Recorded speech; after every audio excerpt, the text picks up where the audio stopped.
And now presenting, the safe state, Owlboy. It's a real hoot. Yep. Please stay with us.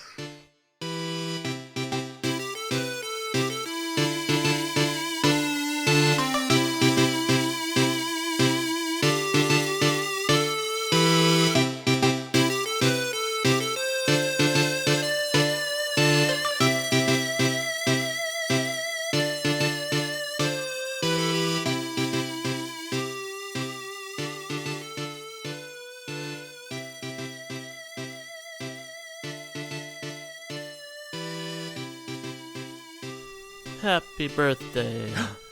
Is it my birthday? No. Oh. Is it? No. It's Zombie Jesus' birthday. Oh, yeah. Okay.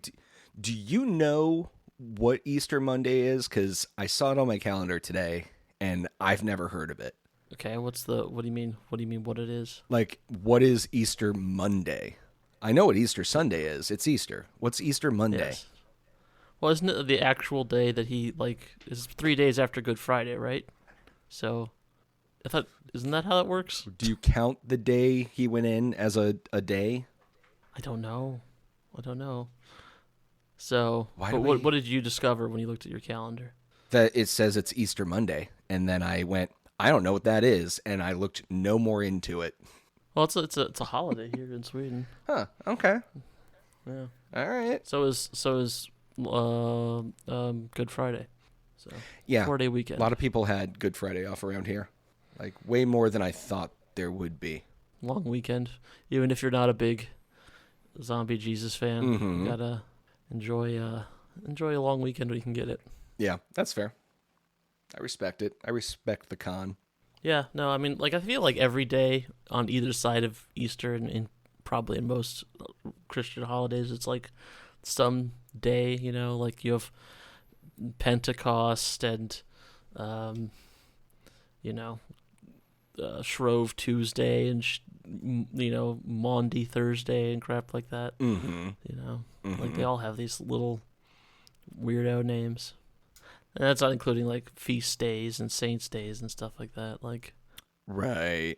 Do they not do, Saints Day, like a President's Day, where it's just all kind of... All Saints Day? Like some kind of that feels day like where there you celebrate that, all the right? saints? I guess that, Never really thought of it that way. I did, my dad bought a drone a few months, a little tiny, itty-bitty drone with, I think literally 6 minutes of battery life. Yeah. But it has a camera on it. For the purposes of inspecting the roof of the barn and the outhouses around the farm, which is good because it's in really shitty shape. And we took a lot of pictures of things that need to be fixed. But that was kind of fun. I felt very, it was nice having a toy that was useful for something like that. Oh, look. I like drones. They're fun. Yeah, this is like man solving a problem. We invented this so we could do this. I mean, when I was younger and probably not in the middle of early spring, I probably could have just gotten up on the roof and taken pictures with my phone, but where's the fun in that? Also, I don't like being up on things. No, I want to be down as low as I can. That's my comfort zone. I'm not generally afraid of heights, but being on roofs specifically, not a favorite place of mine. It's not that I have an issue with the heights. It's just the physical act of getting to that height is generally going to be more laborious than just staying down there. I think a lot of it's also just ladders. I think a big thing is that I just don't like ladders. If everything was just stairs, if I could just roll a set of stairs up to something, I would have no problem. You should just buy a rolling staircase. Yeah. Or one of those stair cars. Yeah. Yeah, that would definitely not be a giant eyesore at the farm. I like that idea, though. You're just get a bunch of different sets of risers. You could find a way to make it work. Yeah, you can always just turn it into a garden during the off season or something. I think the people that were smart enough about that were the ones that put their roofs all the way to the ground. You can just walk up that shit. Yeah, that's true. I always liked A-frames. Mm-hmm. Something about them. Just, they feel very... It's like that like mixture of like modernism but also rusticness. Yeah. Very... It's like a Hemingway novel of architecture. I mean, the downside to them is that at some point you're going to lose a lot of headspace. Yeah, on the edges. Or you just have, make high it ceilings. Really long. Yeah, I mean that. Yeah, something to that. I guess we should talk about the game we played. Finally, talk about it. This game is a long time coming. We've been meaning to play this game since before we had a podcast. Yes, I've sincerely tried 3 other times to play this game. And that game is Owlboy. Yep. Welcome to the Save State, a podcast where we talk about video games that we played. I'm Arvid. I'm Mike. This week, Owlboy. Yes. Doing my best Ira Glass here. It's a good game. Yep. Moving on. Let me that's it. And that's the episode. Let me be clear that it's not that it took me 4 times to play through this game because I couldn't get into it. Mm-hmm. There is not a major flaw. I've often craved for games of my youth where you could sit down, like you've got a free day, and it's your day to play the games uninterrupted, and you could just start a game and finish it by late afternoon, and it was great. This is meant to be played like that, I think, because if you take more than just a day or 2 off from it, or just have a bad memory in general, you're never going to finish this game unless you do it in one sitting. Yeah, so this Owlboy is an indie pixel art 2D platformer from, 8 years ago at this point? 6, 7, 8 years ago? Beautiful to look at. You maneuver around a boy who is an owl, and he picks up his friends, and they do combat for you. It's mostly puzzle focused, but there is combat. Mm-hmm. And like you said, it does kind of feel like this is one of those games that should be. It is 10 hours of game, and I feel like it should be 8 hours of game. In that, I guess both Mike and I have picked up this game several times and played through about 80% of it, sat it down, tried to pick it back up a few months later, and had no success getting back into it. A big part of that, I think, is the map, which is, I would say, Metroidvania-like, but without actually having a map to look at, really. So you just have to kind of remember where stuff is. Yeah, you can move from scene to scene, north, south, east, west on it, and, it moves to different zones and areas. But, yeah, there's no compass, there's no quest marker, no little arrow in a corner of the screen, pointing to a general direction. And there's no log, really, to speak of. That's at least nothing that's going to give you, a detailed, here's the conversation you had with the village elder, and it's just a breakdown of that so you can reread it. And I think even that would have been a huge boon. To just be able to go back through the dialogue and reread it, I would have been fine with that then, because they tell you where to go, and they generally tell you how to get there. Exactly. But if you don't remember the conversation exactly, then you don't know where to go, and you don't know how to get there. Yeah, because it feels like, again, we're starting with the one negative that we have about this game. Yeah, it but really is. It's because it has this feeling like you should just play through it all at once, and it's there's no part of you that, as you're playing, there's no instance where you're actually needing a map or you're needing a quest log or anything like that to figure out where you're going. But as soon as you stop playing it, you don't have that, and then it's harder to come back to, because this game does feel it's I wouldn't say it's linear, but it has a clear progression that makes sense in this as you go through it. There's some backtracking, but there's no insane, like, oh, you just had to remember that door did a thing or whatever. And there's not like even like a ton of secrets you have to find. There are some things, but it's not like a Metroidvania where you like have to find all the upgrades and stuff like that. No, there's a shop that you can get the upgrades in, and one of the things I thought was interesting about this is you can find these caches of coins in chests and other little switches that you can press down onto, and coins will pop out. And those coins are world permanent. So once you find them and collect them, they don't come back another time. There's no like refreshing that. So every single amount of currency you can earn in the game is the whole game's currency. I didn't collect all the currency, so I didn't get all the upgrades. I didn't have enough moolah for it, but I could see that kind of being a nightmare for a completionist, especially without there being a map. Yeah, like I don't know. The lack of a map early on does a lot to like encourage exploration and makes the world seem huge and big and all this stuff, you know. And as the game progresses, it becomes more and more of a hindrance, unless you remember stuff. And I guess that's also something like this being my third time I've tried to play this game. I actually remembered some stuff, so it was a little bit easier. Not that it's a hard game necessarily, but like all of the like frequently you end up having. I shouldn't say there was no backtracking. Frequently you end up going back through areas that you went through before to get to new areas. It's not so much that it's like you had to remember. It's just like that's how the layout goes. Well, the issue I had with that was that you'll go back to like the main town in the beginning of the game, and you know I need to go east to this new zone, but there's 4 different directions you can go east from the main town.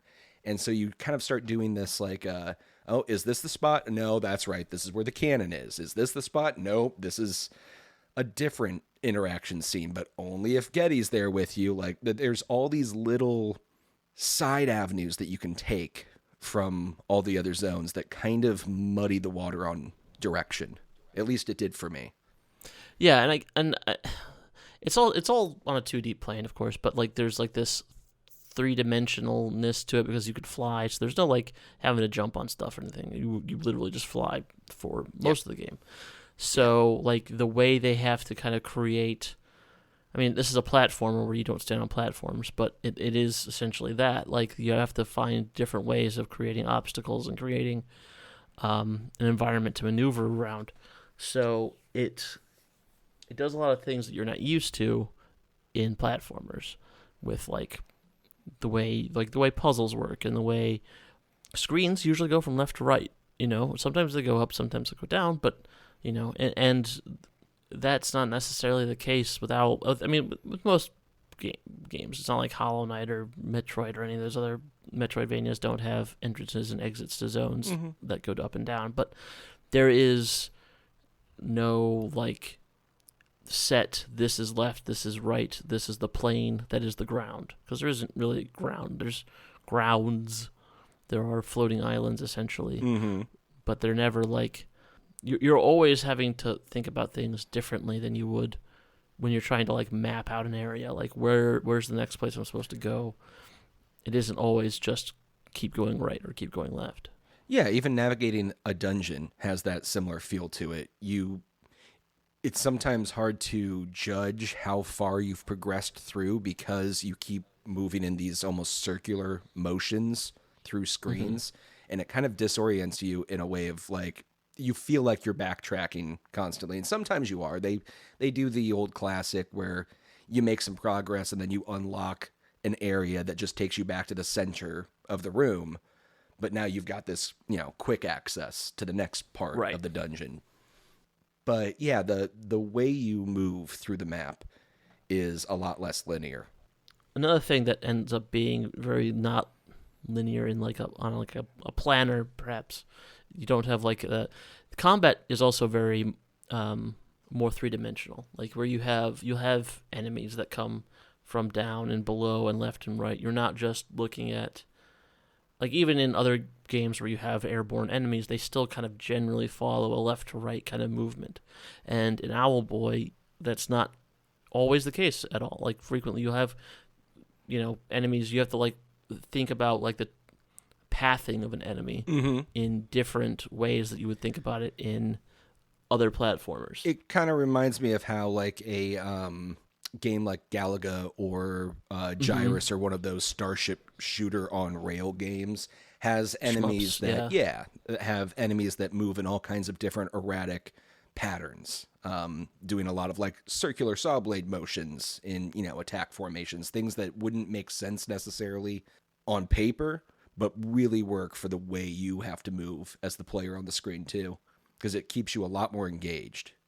Yeah, it really does like a great job of that, like creating I guess that's the thing about Owlboy in general, is that it brings a kind of shmuppy awareness of the environment to a platform. Yeah, a little bit of a bullet hell aspect. Yeah. It's not anywhere near as difficult as a bullet hell, but it uses that same kind of like try to separate yourself from the visual of moving along the top of the ground and try and just focus on these shapes as they move in patterns on your screen. Mm-hmm. You can see my putt can see that I am. Oh yeah, no, I got gesticulating a great deal. That's good. I'm glad this is a visual medium. Yes, definitely. Yeah. And also the animations for this like are amazing. Like the pixel art is all great. Like I love looking at all of it. But like they have like it marries kind of like the kind of cutesy modern pixel art of it has a lot in common with maybe like a Stardew Valley or something like that. But it also brings like a kind of more intense arcadey Metal Slug kind of like movement and speed and like the way some of like the stances work and it felt very very cool. Like I think that even though if you look at this at a distance, you might just be like, oh, it's a pixel art indie game like so many others. I think it actually does a lot that's unique to it, not just because it has like these really beautiful dynamic backgrounds or like these well animated characters, but also there's like almost, I want to say it's almost like a frame rate thing. Like I don't know if that's really correct or not, but there is something about if you play like an old Metal Slug game that it feels like everything's moving really smoothly. Like somehow like it's not just that same frame. I don't know if that's even an accurate term, but that's something that this game also does. Like it there's like a lot of fluidity to the animation. Yes, it feels really good. All the motion in the game feels good. Unlike, even games that I really enjoy that are more pixel games, where I'll see a lot of stuttering and movement feels a little clunky, like a Graveyard Keeper. Although I think that was more the Nintendo port of it, and that's its own issue. But they really pulled it off well with this. I know it took them a long time to develop it. It was 10 years of development to get this, and man, well worth the time. I know not all of that was pure development. They had some, personal things that went on during that time that kind of set things back. But, Jesus, small team just took a long time on it, and they were passionate about the project, and they fucking nailed it. Yeah, like every pixel looks like it's like hand placed, Mm-hmm. It's gorgeous to look at. There is like this trend, and I don't know if this is a term, but there's like this kind of, I don't know, I don't say boutique indie games, but like indie games that have a certain level of polish and following, where they end up kind of spilling over into like general merchandise, and then also like being just entities unto themselves, where like they're no longer a character from an indie game, they are just characters in the way that like a Mario or a Sonic is. Mm-hmm. And I think you see that with like Hollow Knight to a certain extent. Cuphead kind of had some things go on there. Yeah. Cuphead, absolutely. Shovel Knight. Oh yeah. Where it's just like you can see someone like where you just have that like maybe it's just like a blend of well exposed game, great art style, and then also like iconic design. Mm-hmm. That I'm surprised Owlboy isn't among those things. Like I can walk, not that I'm like, but generally speaking, if I'm somewhere and I see someone with a Hollow Knight shirt or a Shovel Knight shirt or even a Tunic shirt. It's not something that, or Celeste. These are things that I'm like, oh yeah, that's a good game. And so like I'm not amazed by that. But you don't see Owlboy stuff very often, and I feel like it should exist right up there. Yeah, I mean, I hadn't thought about like the merchandising or toyification of it, but immediately I can picture what a Owlboy plush or Funko Pop could look like. Yeah, actually, like it well, to be fits. fair, that the thing about Funko Pops is that you can imagine anything I know, but it actually kind of would fit for the art style too, though. Yeah, almost, because it's a little simplistic, but it's got a lot of good. It's got charisma. I don't know how else to describe it, because it's not that they didn't put a lot of work into the animation and the art style. It's just it harkens back to something a lot simpler. And I thought about Shovel Knight a lot while I was playing this. It reminds me a lot of it, even though it's not a traditional platformer. Yeah, like I think if Shovel Knight is trying to create a genre of 8-bit game that never existed, this might be that. I don't even want to say 16-bit, but like that 32-bit pixel art stuff we never ended up getting. Maybe that's what that was, because you did have Metal Slug in the arcade, but like that. What if we still had more 2D stuff on the PlayStation? I guess like Sega Saturn, maybe. Yeah.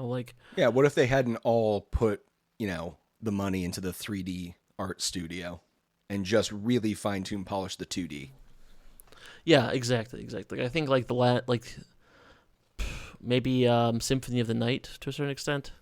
Sure. I mean, that wasn't really. I mean, had some 3D bits to it, but that was like, there is probably like a whole world of quote unquote 32-bit pixel art stuff that I am like the PC 98, I guess, was also a thing.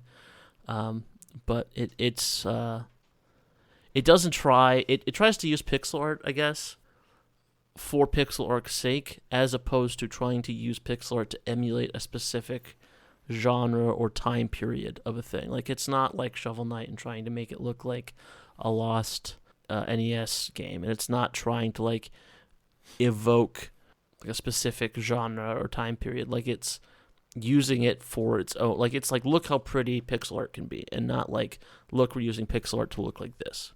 Yes. And I think that there's a lot of games that do that now, but certainly when this came out, this was one of the first ones that I was like, it felt like maybe they were doing something a little more ambitious with it. Mm-hmm. I mean, they definitely took it in a unique direction. One of the things I really appreciated about the game is how you acquire new weapons. Mm-hmm. Well, yeah, friends. Yes, your friends are your greatest weapon. Owlboy themselves, the whole like start of the game, or I guess they're technically not Owlboy, are they? A little bit of a spoiler. Otis. Yeah. You start with this premise. They are mute. They're being raised by trained by the village elder, and you have this little montage in the beginning of training where it teaches you a little bit about the control scheme, but you just fail at everything, even the most simple task. I got so frustrated because I remember playing this multiple times, and there's this part where you have to pick up a jar. And I was like, right. This is how you interact with a lot of things, is you use your claws, your talons, to interact and push and pull and grab and lift things up. And you can either throw or you can set things down. And I was like, well, I know how to like set it down. So I got down to the ground and like went to do it, and it still just shatters on you. I was like, motherfucker, I'm not that big a fuck up. And that's the point of the game, though, is it's kind of Island of Misfit Toys. Right? Or like the Cornelius and friends of Rudolph the Red-Nosed Reindeer. Like, in general. Like, they just all are misfits. And that's kind of your strength, is you band together and you kind of use each other's strengths to overcome your own weaknesses. So, Getty, your first companion, he's got his strength is he has a gun. That's what it is. So you can carry around your companions, and he's got this little teleporter device that you get to use with it, and it ends up becoming a mechanic for all your companions. So as you add to your roster, you're able to drop them which sometimes is great for puzzle mechanics where you need like a weight on a switch while you go do something else. There's a lot of that. But you can then just like cycle through them and they just port right back into your talons if you're in the air. It's really smooth, and you start thinking about them less as like their own individuals a bit and just purely swapping them out. So you got a flamethrower, you've got your gun, you've got this web shooter. It's really cool how they did that. I was a little disappointed. I remember the first time I played through because I was like, oh, so the main character themselves can't actually really do anything. But I stopped thinking of it that way and just started seeing them more as extensions of Otis. I thought that was smart, the way they did that. It reinforces the theme. It's true. It is a mechanic that, in the same way that like you can kind of cross your eyes and think you're playing a shmup during the combat-y bits. You can kind of cross your eyes and kind of just think about it like switching out weapon sets. Like you can, they're not actually that weird of a concept. That like they are as they're presented. Like, I have to pick up different friends to use different weapons. That's weird, But in reality, it isn't. It's just like switching different guns out in a different game or something like that. But it does kind of, like you say, it is like more thematic to the story and stuff like that. Like it's actually like carrying around your friends, even if they don't talk to you much. Yeah. But, I mean, who can blame them? It's not like you can really talk back. No, it's true. It's a very one-sided conversation. Yeah. Which leads to a lot more, like, your companions tend to be the ones that will push the narrative forward more and more, either through conversations with each other or the NPCs you find around the world. Especially early on. Yes. My gosh, that first area gets so lost so easy. There's so many people to talk to, so many places to go. They'll be like, yeah, come by my shop. And I'm like, fuck, where's the shop again? I don't know, up? It's just up, right? But there's so much up. Yeah, I remember playing that. Well, I remember the first time I played this game, I was worried that the whole game was going to be like this. And it's just like this giant map that's all spread out in higgledy-piggledy. And before you entered like the more cohesive dungeon areas and stuff like that. And I was just like, I'm not going to be able to keep track of any of this. Let me get out my grid paper. Exactly. Maybe that's what I should have done. I'm saying that now as a joke and kicking myself for not just doing that in the beginning. Yeah, exactly. Yeah, really, really enjoyable game. Didn't overstay its welcome. The mechanics felt fresh the whole way through. You get your last kind of companion/weapon pretty late stage in the game. So you're still learning new mechanics and new movement abilities that way, pretty much right up to the end. Yeah, I will say that I thought that the end, especially like the last dungeon, quote unquote, became much more combat focused than puzzle focused. And I mean, I get it; it's supposed to like ratchet up the tension and stuff like that. But I kind of felt like not like I think that when the combat happened in Owlboy, I was like, oh, this is clever. But I was also like, the combat worked best when it was like working with the puzzles, where I'm like, oh, how am I supposed to do? Like, I have to drop this guy, but I also need to hold him so I can shoot these things or whatever. And when it just became pure combat, I was a little like, okay. I think the last fight that really leans into the puzzle side of a boss fight, for me at least, was there's this robot that you come across. And at first, the goal is shoot its head enough so that the head gets knocked off. And then it's actually got a handle to it, and you can go over before the boss can grab it again with their long, freakish arms. Go over, destroy it. That starts phase 2 of the fight.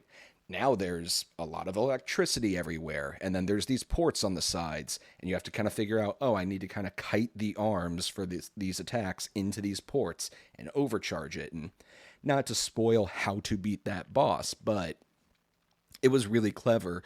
And you're right, that's kind of the last time they do a fight and then it's just kind of straightforward fights going forward.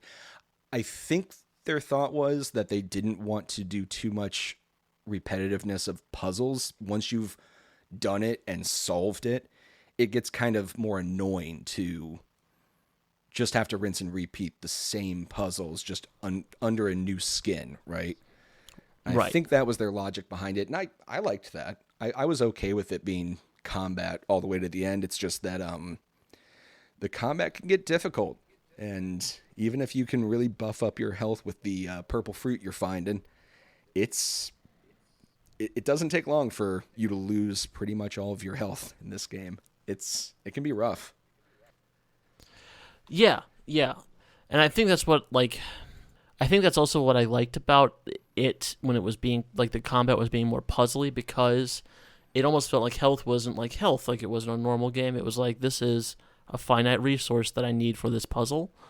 And then when it kind of switched from being pure combat, it felt less like I was thinking about it like that puzzle, and more like I was thinking about it like another game. Which, like I said, I think that the thing that Owlboy does best is, like, melding the combat and the puzzle. Yeah. But here's hoping for Owlboy 2 in a few years. I don't know. Yeah, it's been out long enough now. I'm sure they have been plugging away at something. That's a good question. That is a good question. Have they announced anything? Even if it's They also made a game called Vikings on Trampolines. Yes, they did. I was. Oh no, that's coming out. Is it coming? That is their. Yes, that is their next game. Yeah, it is a four-player local combat. Interesting fighter. Very interesting looking. Watching the trailer here. Okay. The art style is, the pixel art looks great again. Yes. Yeah, actually, it looks like they've honed the Owlboy look even better. And they've kind of, watching the trailer there, it reminds me a lot of Sonic games, where the background animation and the character animation and the scenery itself that you can interact with all kind of have their own, just a little bit of a tweak on the style, so they really pop from each other. Also, it says only one hand needed to play, so, if you want to really look at the pixel art and enjoy it, you can do that. Yep. I think they just mean it for accessibility purposes. And probably it might have a mobile port if it's not already going to, like, come out on mobile as well. But no, I'm picking up what they're putting down there. It is very good looking art assets. Yes. On it. Very good looking. So yes, they are working on another game. That is good to know. Awesome. Love to see it. Love to see love. Loving love that loves. I love it. Lovers. All right. Let's take a quick break, and then we'll be back with the news. Oh. It's news to me.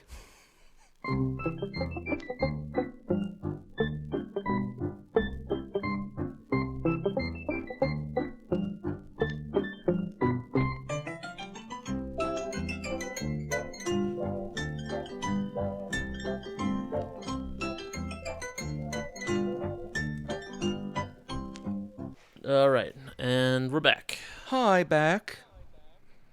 Ugh. I gotcha. News. News? News. Owlboy Studios D-Pad are working on a new game called Vikings on Trampolines, which is news to us. Joking. But exciting. Yeah. No, what I was... the only, like, real bit of news to talk about right now is probably the ongoing... Are we going to get into microtransactions? I mean, yeah, that's what I wanted. We can talk about that later. So I just want to quickly point out that after the Embracer Group acquired Gearbox for a lot of money, I can't find it now listed on the thing I was reading, they are now selling them off to Gearbox's previous publishers, 2K. So that happened. So the Embracer Group will be missing out on all that sweet Borderlands the movie money. Yeah, what is it, like 426 million or 400 something million? Around 450 which I think million. is less than half of what they paid for it. 1.3 billion. Yes, so they're taking a $900 million bath on That's just good Gearbox. business. Yeah. So, yeah.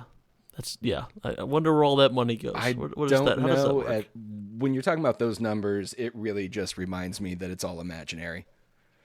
Yeah, no, right? It means nothing at that level. Where does that exist in the ether?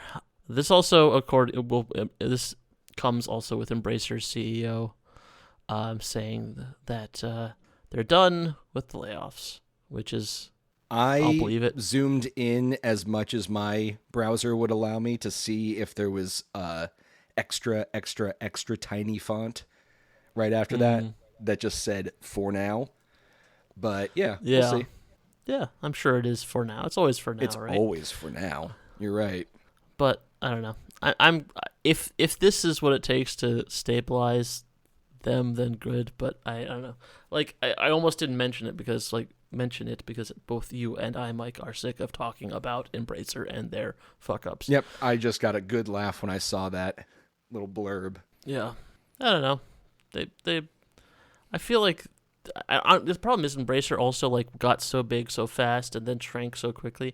I don't actually know what studios Embracer owns and what products that have been put out by those studios during their ownership by the Embracer Group.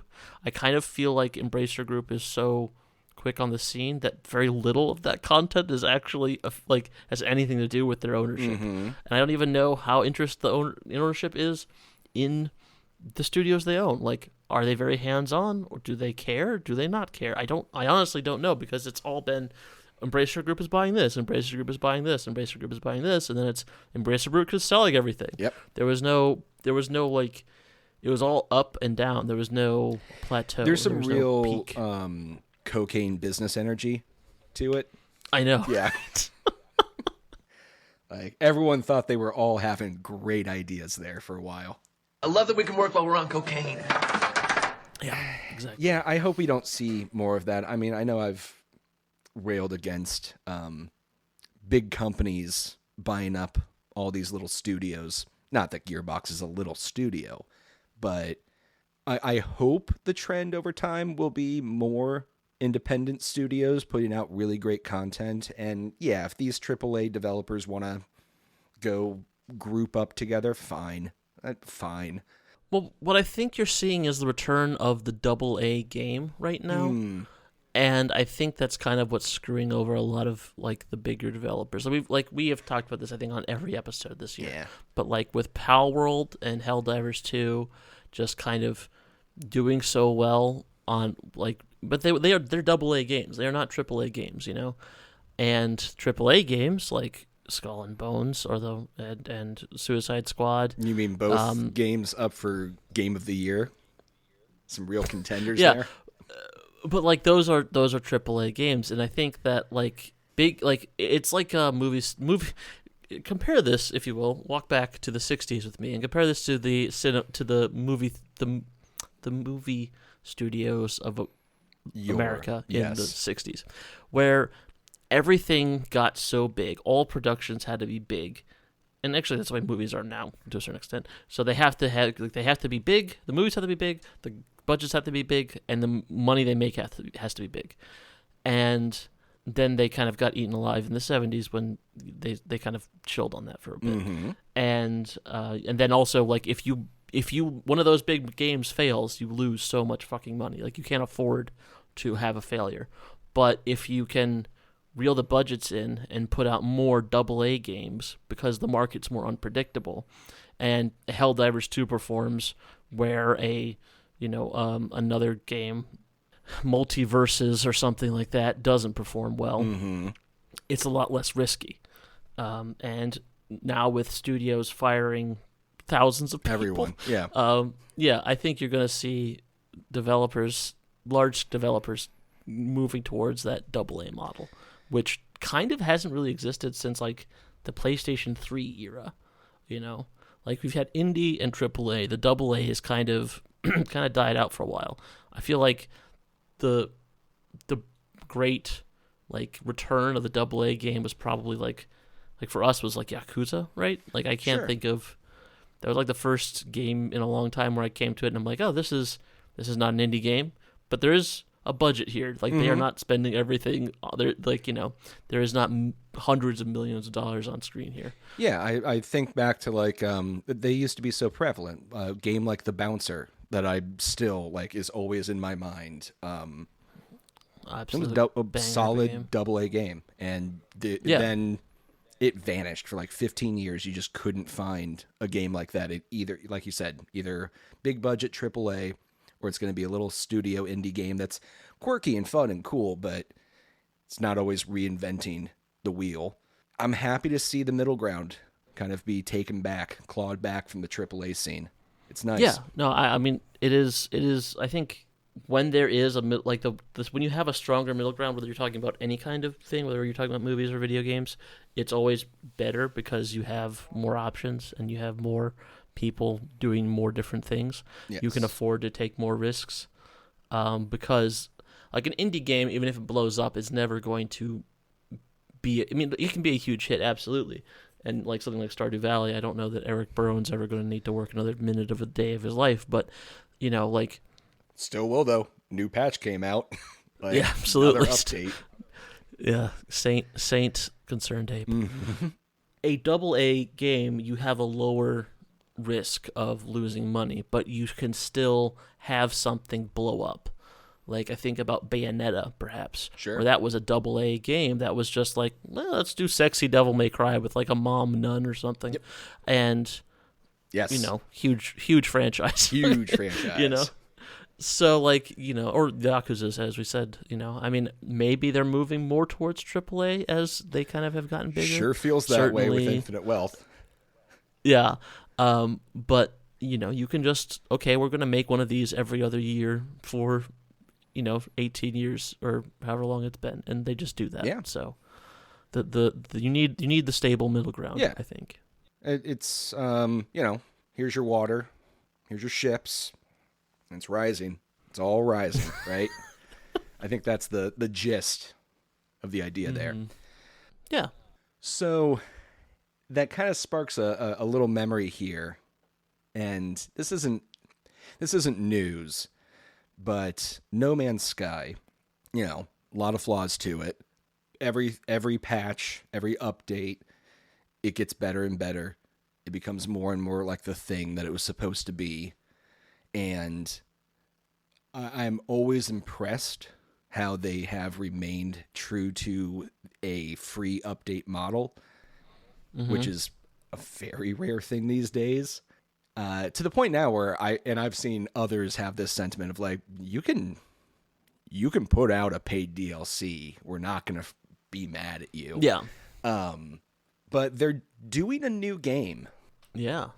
Have you seen this? Have you heard about this? I know nothing about this. It's a open world survival. Light No Fire is the name of the title. They haven't. Yeah, I like the name. They haven't gone too deep with it, but they said they want to create a fantasy world that has very like Lord of the Rings vibes. And I've seen some still images from it, and it looks like you could play as like a human adventurer, or a rabbit person adventurer, or a badger person adventurer. You're going to play as an adventurer. And I'm very curious to see if Hello Games has learned their lesson, vis-a-vis the hype train. Over-promising. And yeah, all of that. Like, hopefully now that we're hearing about it, it means it's not too far away and that it's not going to be 4 or 5 years off. And expectations are going to get built up way more than they can keep the promise. I am concerned about it, though, because while they've shown themselves to be capable of using procedural generation to create something massive and interesting, for the most part, you get your dud planets often in No Man's Sky. And they've gotten a lot better. They have gotten a lot better. This one, it worries me because they are, according to them, creating a Earth to scale planet that you will be able to walk around and explore. Hey, I mean, Dwarf Fortress can do it. Right. Yes, but even the updated graphics of Dwarf Fortress are pretty simplistic right now, right? That's true, and it's only been in development for 21 years. Yeah, so. And I know procedural generation's come a long way, and I could see some methods of making it seem like it has a unique personal touch to it, but as we've talked about with like a Yakuza, smaller can be a lot better. It gives you more of a space to really put in attention to detail. And I'm afraid that it's going to start feeling repetitive very quickly. Like that I'm not going to want to try to explore all of Earth, and also where they're already starting. The oceans are as deep as the oceans on our planet. It's like, God damn it, but it's just going to be empty ocean, right? Like we haven't even bothered to finish exploring the ones we've got. So I don't know. I'm so worried. Have they never been on like a long car trip and just been like, maybe we don't need all of North Dakota? Like, could we just have some of North Dakota? Right. Like you can scrunch it together. It's okay. Because it means there's going to be a lot more visually interesting and unique and diverse things. I mean, I literally play a game where you drive a truck across the plains, and that's like 1/16th scale, right? Like that is, and even then, that gets pretty tedious. I did pick that game up not too long ago, not to get into what we've played, but I got through the tutorial one, and then I did uninstall it. I went, okay, I get it now. It's, if you want to get into all the little fine details of it, I guess I could really see it being interesting. There's a space trucker one that's coming out soonish. That one seems way more interesting to me. No, the thing is, like with the truck simulators, I turn everything on auto, and I don't even fuck around with like the nice. I just use it as a meditative experience. Okay, just I could see that. Zone out and drive on a truck. Yeah, get some tunnel vision without the danger of like vehicular homicide. Exactly. Mm-hmm. No, but to go back to what you mentioned with No Man's Sky, I think that kind of the response and the hype and everything for No Man's Sky is basically, in a way, is a product of the lack of the AA market, because No Man's Sky is an indie game with a AAA hype, right? It's an indie dev with AAA budget. Like that should have been a AA game. Yeah. That should have been like there should have been that middle ground that there wasn't. Like we were expecting literally the universe from a small development team. Yeah, that's such a great point. Like, I think a lot of the games that got caught up in those eras, like even the Fable games that just got overblown for expectation, could have sat very comfortable in that AA space. It just wasn't there anymore. People wanted it to either be an indie or a AAA. Even if it was No Man's Sky, you're right. It is a AA game. No one treats it that way. No, exactly. Because I mean, how do you approach that from that kind of perspective? Mm-hmm. Do you want to talk about Dragon's DLC Dogma 2? Yeah, I saw CD Projekt Red has been throwing some shade over there, being like, "Hey, we're never going to use microtransactions in a single player game." And I liked that qualifier of in a single player game, as they're working on like a multiplayer game. Well, yeah, exactly, and then they also have their Gwents and stuff. Oh, sure. It does feel a bit like the pot throwing stones at glass houses or whatever. You nailed it. Good metaphor. But yeah, I mean, that is also very funny. We talk about like rehab projects, like Hello Games going from, loathed to being having such a strong fan base. Mm-hmm. CD Projekt Red has basically done the exact same thing, where everyone thought they were the greatest developers on earth until Cyberpunk came out. They were derided for years until Phantom Liberty came out, and now they're like, everyone's just like, they're just forgiven. We like, no, it's okay, everything's great. I think that's also partially because they do look less bad compared to all these other big studios who are going around like acquiring people and selling them off and firing people and putting out terrible microtransaction filled over games. In Poland doing their own thing. Like they're just minding their own business, working on the next Witcher game that's going to come out in 15 years. And you know what? Maybe wait until 20. Yeah. Just push it back to 20. As much time as you need, guys. It's fine. Oh, yeah, I don't know. Well, I was going to say, it's kind of like a comedian going on stage and purposefully losing the crowd only so they can gain them back, make the bit that much better. But that's definitely not what they were going for. They really thought they had a solid product when they put Cyberpunk out originally. And oofda. It's a great game now. I actually still singing its really praises. like Cyberpunk. Yeah, a lot. just like No Man's Sky, it's one of those where you got to go back and give it a second shot. Yeah, it's really, maybe playing a pre-release beta of a game is a bad idea to put that out. Maybe. Do you like Baldur's Gate? Like, I mean, that's also what Larian did. I wonder how many people are going to follow that thing where Baldur's Gate 3 existed in beta or in early access, just the first act for a year at least, if not more. Yeah, I mean, they put out a couple slow trickle updates, but not many.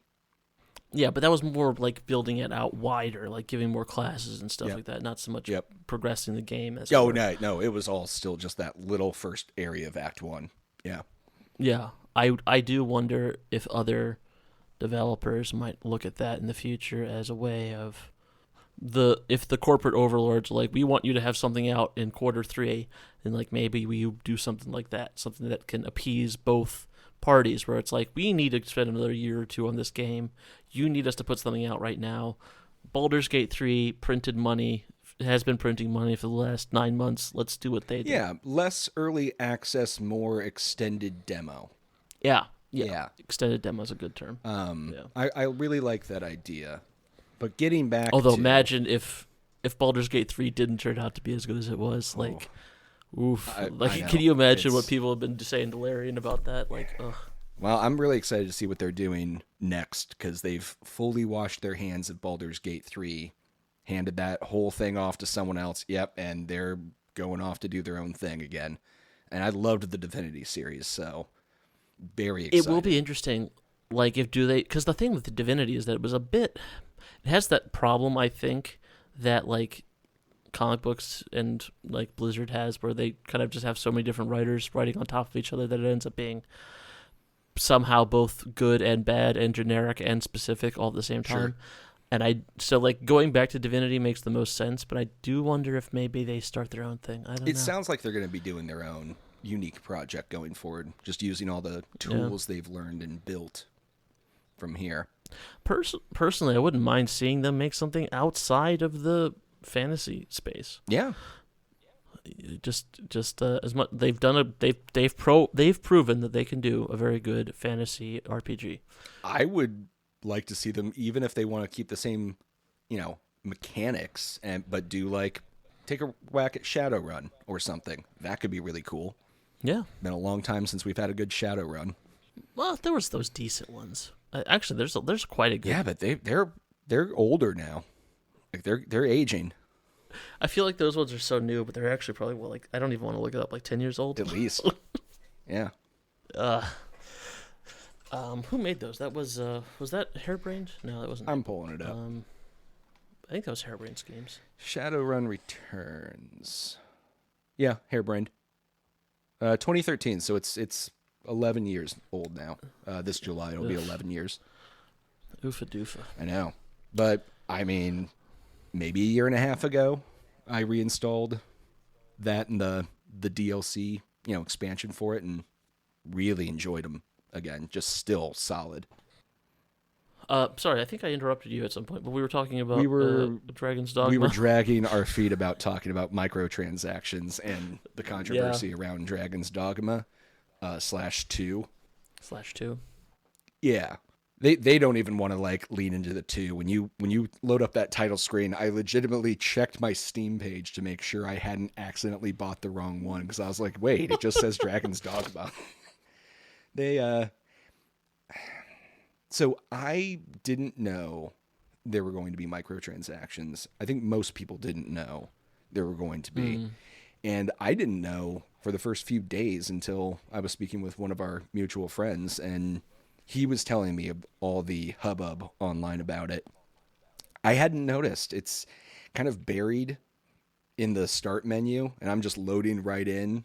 And everything that they're selling, it's all earnable in the game. So personally, I think it's fairly harmless. It's not that, I think it's getting overblown by people who just want to pick a fight. But having given it more thought, I do feel like it is a dangerous trend to see these little cash grabs coming in. They've already acknowledged their own error and are adding in more of the items that you can earn into the game world, which was shocking news. That worried me, because that means originally there was a limited number that you could earn in the game of those items, and if you wanted any more after that, you would have to pay actual real world money, and that didn't feel cool to me. Yeah. So I'm okay with people pushing back against them. I'm okay with if people want to boycott the game for that reason. I think studios do need to be sent a pretty clear message that if it's not going to be some kind of live service game, microtransactions really shouldn't be involved, or if they are, purely cosmetic. Like, they should not have in-game mechanical property or mechanic properties to them, right? That's my view. I agree with that. I agree with you. But I want to examine, perhaps, if we may, why? Why is it that live service games are like, this is where the microtransactions live? I think it's the more multiplayer aspect of it, and the fact that a lot of live service these days, at least the ones I'm thinking of, don't have a monthly fee to them.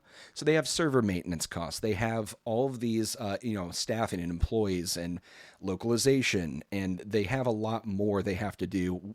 Also, with the expectation of putting out new content updates, like Fortnite or one of those games, Right? Or a Sea of Thieves, which haven't had to spend any real money in that game in a long, long time. But the whales that want to, it's buy all the hats you want, man. Like, it's what's keeping the game going for as long as it has. Whales being people who are willing to spend inordinate amounts of money on their games. Yes, they are the small percentage that they're actually trying to capture with these microtransactions. Yeah. Yep. No, that's I guess that's true, right? There's a Twitch channel I dip into occasionally called Pirate Software, which is run by a guy named Thor, who used to work for Blizzard. In fact, his father still does.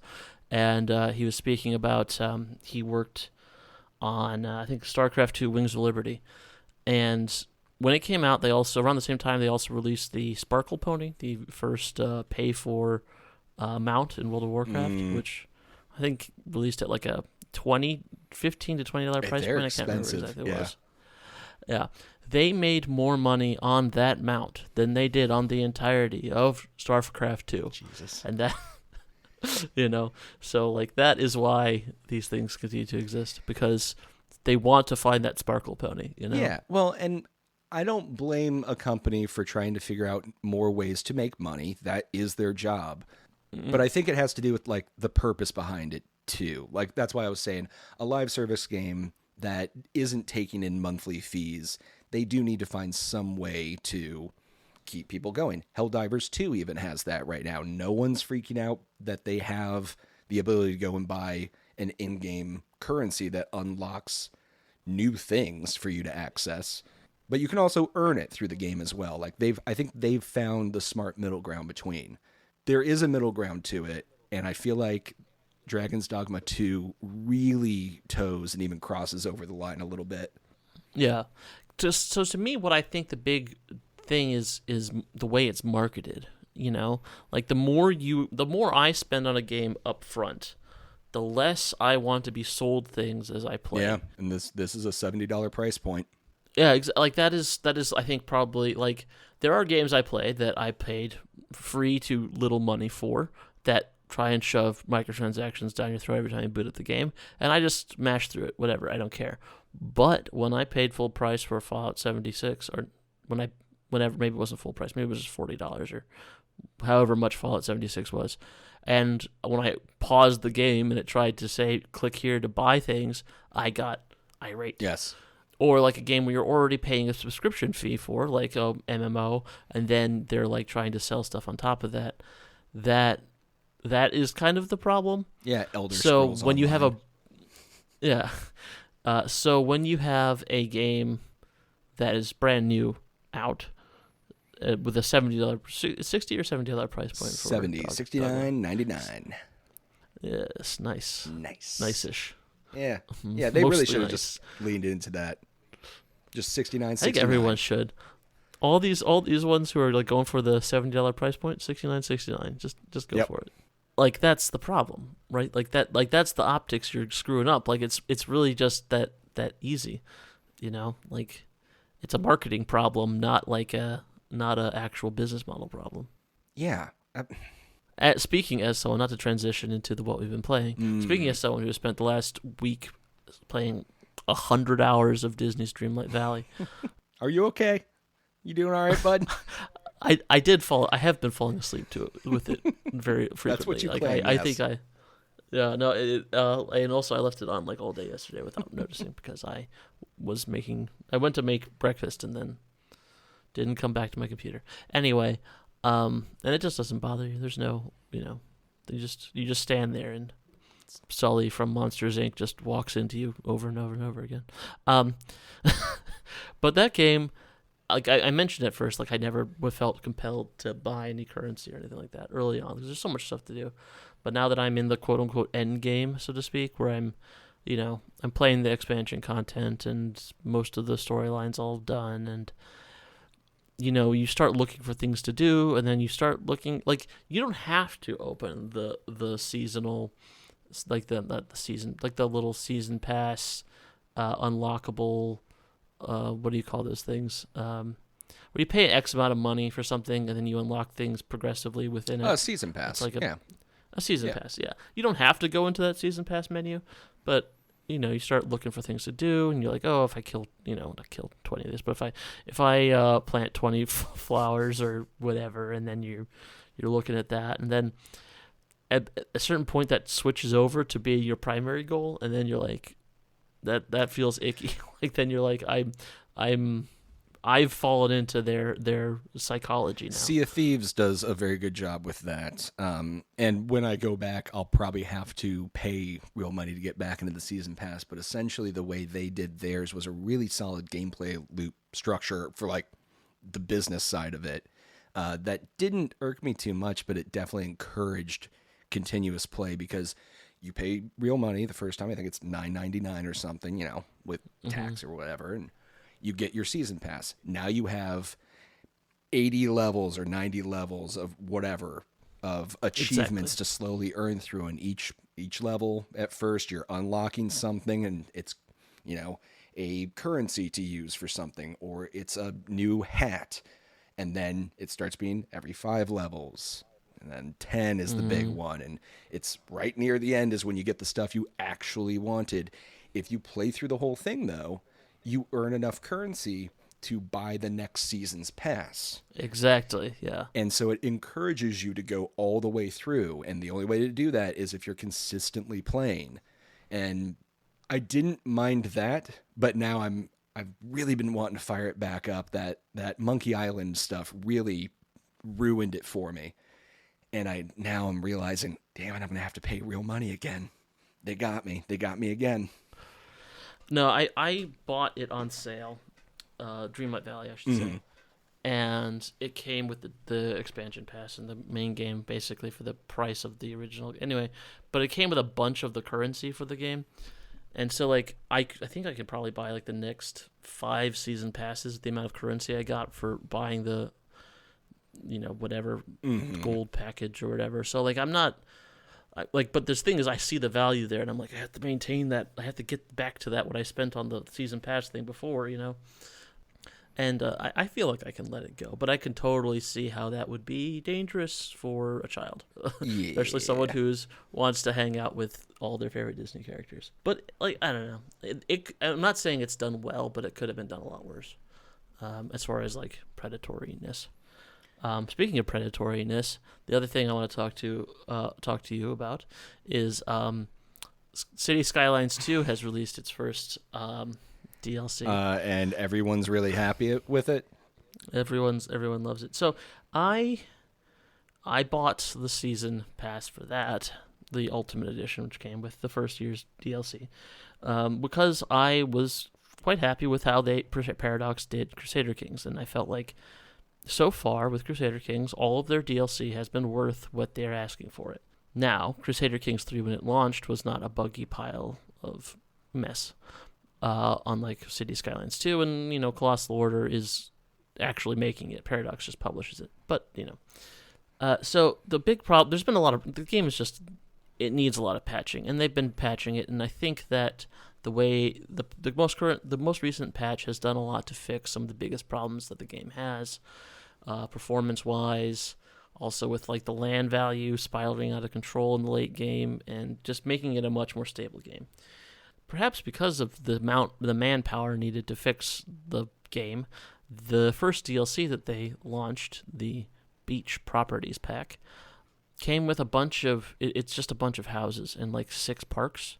Huh. None of which have anything to do with beaches. They're not, they look perhaps like they wouldn't look wrong on the beach, but there's no beach property. There's no way of making beaches. You can't have them be on, they're just houses. They're just, and there's 108 total actual buildings in said pack, which amounts for something less than 10% of the amount of assets in the original game, but at a price point that is about 25% of the original cost of the game. Cool. Or 20%.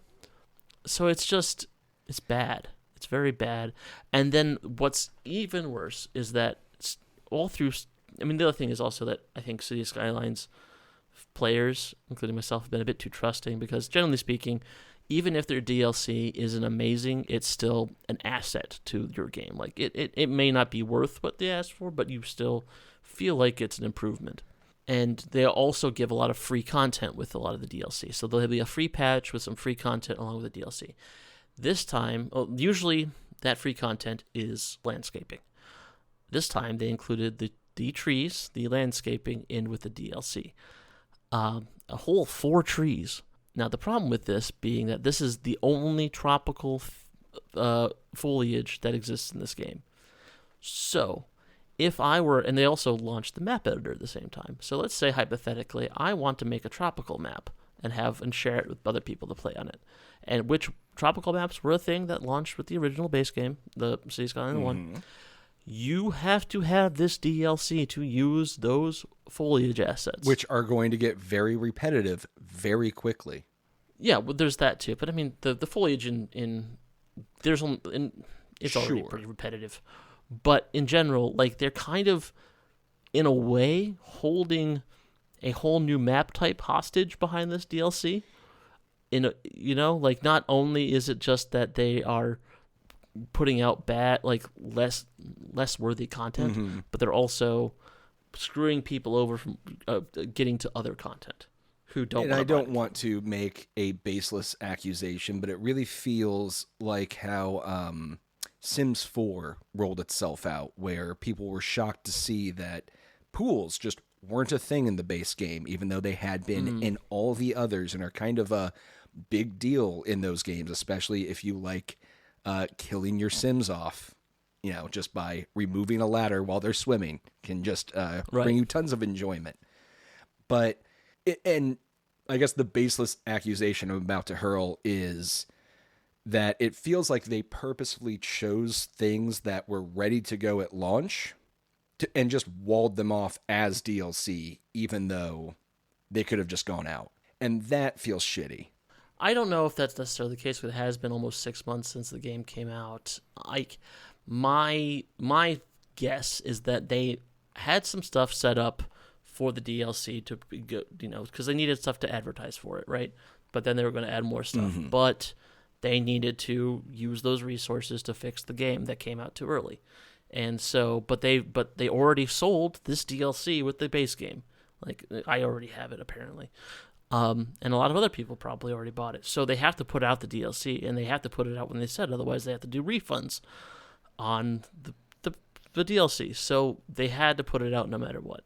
And I'm not saying that that's okay, but I think that that's kind of why this happened. Why this is such. Why a game? Because again, Colossal Order has been making City Skylines for a decade, and they've done decently well with the DLC. They're not all great, but they're not as bad as they could be. it's just and honestly, I don't necessarily think that they thought about that when they were like my guess is that the foliage was also going to be part of the free content, but then they realized, well, we have not enough content for this DLC we're putting out. Right. So they put the foliage in the DLC, and then that led to like this whole other knock-on problem. That's more plausible and reasonable. Yeah, and again, I'm not saying that's okay. Like they should have just, I don't know, discounted the DLC or, delayed it or something. Like something that would. I think they are okay with taking this on the chin because they know that they need to get this stable, and they feel like they will have this audience in a year or two when they have the game in a stable state, and they can put out better DLC. That's my theory. These kinds of games tend to do better as they age. Even like Civ 6, same idea. Like, yeah, you can get it when it first comes out. You're going to pay an arm and a leg, but really? Wait like 3 or 4 years when you're going to have 15 DLCs and they're all going to be on a sale in a massive bundle pack with each other. And then now you're actually playing the real full game. I will generally say that I thought Civ 6 was pretty decent at launch, but you're right in that, like, there was a lot of, like, people really upset by Civ 6's DLC practices for the first little while behind, like, launching 2 Civs with some maps. Later on, they kind of switched back to doing more, like, traditional expansion pack models, but yeah, they're like, if you look at the Civ 6 like DLC board there, it's like what they were really nickel and diming it early on, and but now everyone's just like, oh no, it's the greatest 4X game of all time. What are you talking about? It's time does heal things. Yeah. I still think Humankind has its place at the table next to a Humankind would be great if it was even a little bit balanced at all. That's fair. Like That's very fair. I love Humankind, and I really want it to be good, but every time I play it, it is extremely poor. It is a college freshman walking home from the Union at 3 a.m. levels of balanced. Like it's and the problem is they keep adding stuff to it, so they never actually bother to get around to trying to balance it out. But Godspeed, Humankind. You're a special monster. But what have you been playing, Mike? I've been rambling for a good long while. I've been playing a couple things. So I've been playing Dragon's Dogma 2, and I've been very much enjoying it. Our mutual friend got it recently as well, and I actually haven't had a chance to dive back in since he really had time to sink his teeth into it. So I'm very excited to go grab his pawn and add them to my roster. I think he's been using mine. Is that what we're calling it now these days? Yes, exactly. But I'm enjoying it. I am nervous. There's a little content thing they, I guess, had in the game that no one was aware of at first, and it's a kind of an STD for your pawns, where they can. So if you get into a fight with a dragon type monster, your pawns can potentially contract a disease from the dragon that isn't listed as a status issue. They'll just start like making little hints that they're not feeling 100% great. And if you let that go untreated, the next time you sleep at an inn, once it's progressed enough, they turn into a dragon and just start killing a bunch of the NPCs. You just wake up with like a notice like, hey, bad shit's happened. And while you can resurrect an NPC in the game, like some of these are quest givers for main quest line NPCs that'll just get offed. The way to resurrect them is through a item called a Wake Stone, which you can only acquire by finding 3 Wake Stone shards, of which there are a limited number in the game, unless you buy the microtransactions. Oh, dear. Yeah. And, on top of that, the pawns can carry those into other worlds. So if a player uses your pawn and your pawn's infected with this dragon STD, they can give it to pawns in the other person's game, and then they can give it to people. And so it's just a regular disease. It's just like a normal disease. Like it's not like there's nothing like about it that makes it an STD, right? No. I'm saying it more for the shock factor. But no. It's just No, there is sex in the game. There's brothels you can go to, which will give you a boost for your character. Every time you, like, for the day, you have, like, bonus status effects of vitality and strength and stuff, but Which actually, I don't know. That now that I say that, that doesn't make sense. You should be like a little sore and tired. It's GTA rules. Yeah, that's right? fair. That's fair. But no, it's not actually contracted that way. You can't do that with your pawns. But it's interesting. I'm curious to see if there's little like Easter eggs and other little secrets in the game as it progresses. I hope that's not the only one. We'll see though. Yeah. Very, very exciting. No, on top of that, I really got the itch to play a good Resident Evil again. And while I haven't gone back to play the others, while I haven't gone back to play the older or the new remakes of the older ones yet again, I did grab or re-download Biohazard 7 and Village 8, right? And playing through those again. I'm really enjoying them. I know these are the first person ones. 9's going to be coming out at some point, and I think it's going to be the last first person to kind of tie the bow on the whole Ethan Winters storyline. I think that's a good idea. I think cause that's one of those. That is, I think, part of the reason the remasters have done so well is because while everyone I think does like the first person ones, and I think they are good, like going back and playing, 2, 3, and 4 in that, like that feels really good and fun, and really I like it a lot. Yeah. So. So I'm looking forward to it. Once I'm getting close to wrapping up Village, I'll go back and play Resident Evil HD. And then I'll do 2 and 3 and 4 and kind of work my way back through all those again. Skip 0. Yeah, and the Revelations, and yeah, I'll do it all. It's gonna be fun. No, I've been meaning to do that at some point. Just do 0 through 8 all at once sometime. Because I mean, like that's the thing. It's like I don't dislike the first person ones, but they're just they're different. They're different. I like the over the shoulder ones a lot. And even more so than the tank control-y ones. Like I think there's a reason why Resident Evil 4 is everyone's favorite Resident Evil. Yeah, it's solid. You're just a big Capcom boy this month, apparently. Yeah, I guess I didn't even think about it, but yeah, wow. Capcom just gonna whip out your Street Fighter and what other games have they made? I mean, I did get Was the that latest them? Street Fighter a few months back when it came out. What was that, like 6 months ago or something? It's fun. I think it was almost a year ago now. Almost a year ago. Where's the time go? We've had Tekken 8 since then. Jesus, yeah. Speaking of Tekken 8, I guess that's the one thing we didn't mention in the news segment. The producer of Tekken 8, whose name is a name I know, and I will say it in a minute. There's definitely not going to be any kind of hard edit cut right here to fill in the space. Yes, the man whose name is, in fact... You're nailing this. Look up, man. Don't even worry about it. So long.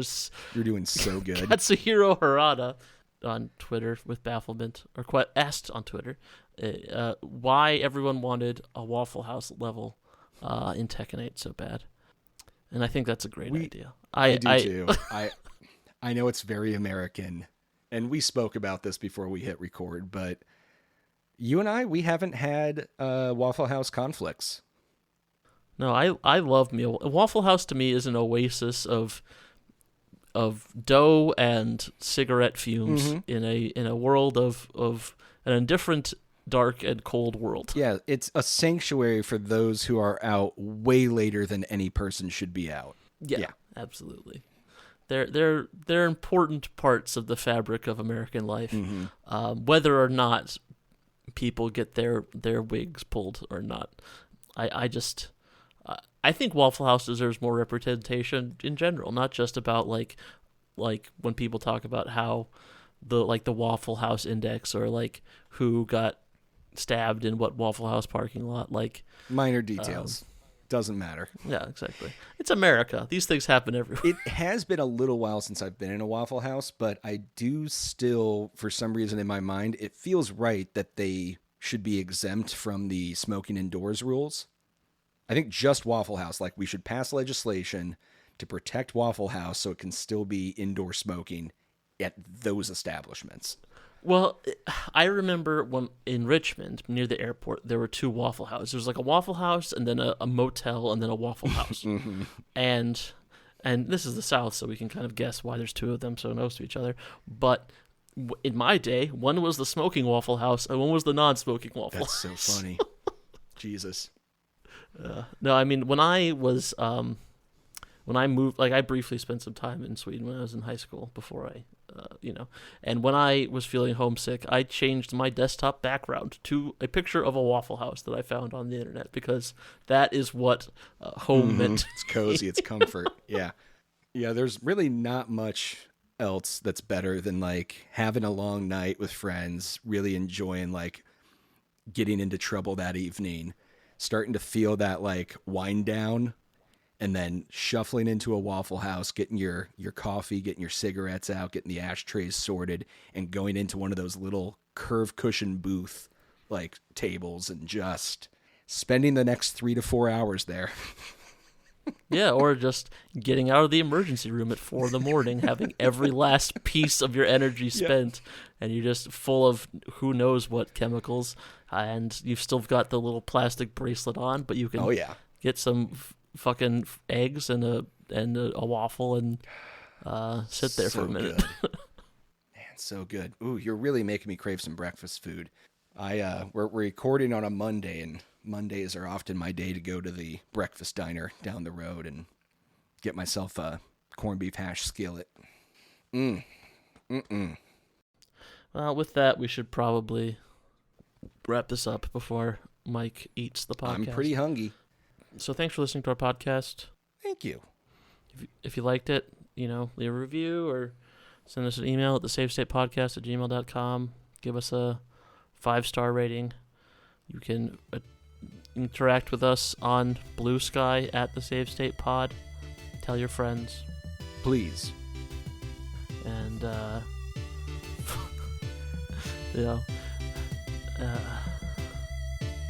got nothing.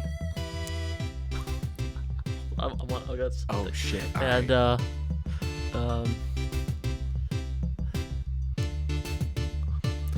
the end. Bye.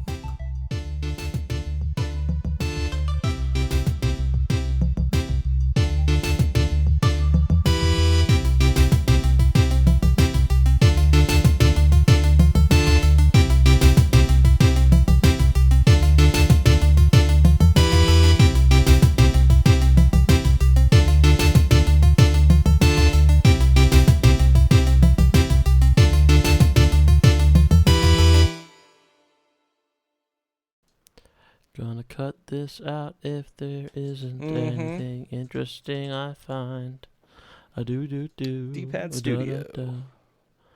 As far as I can tell, it's just a guy and another guy and a third guy. And they didn't do anything else. Savant. Do.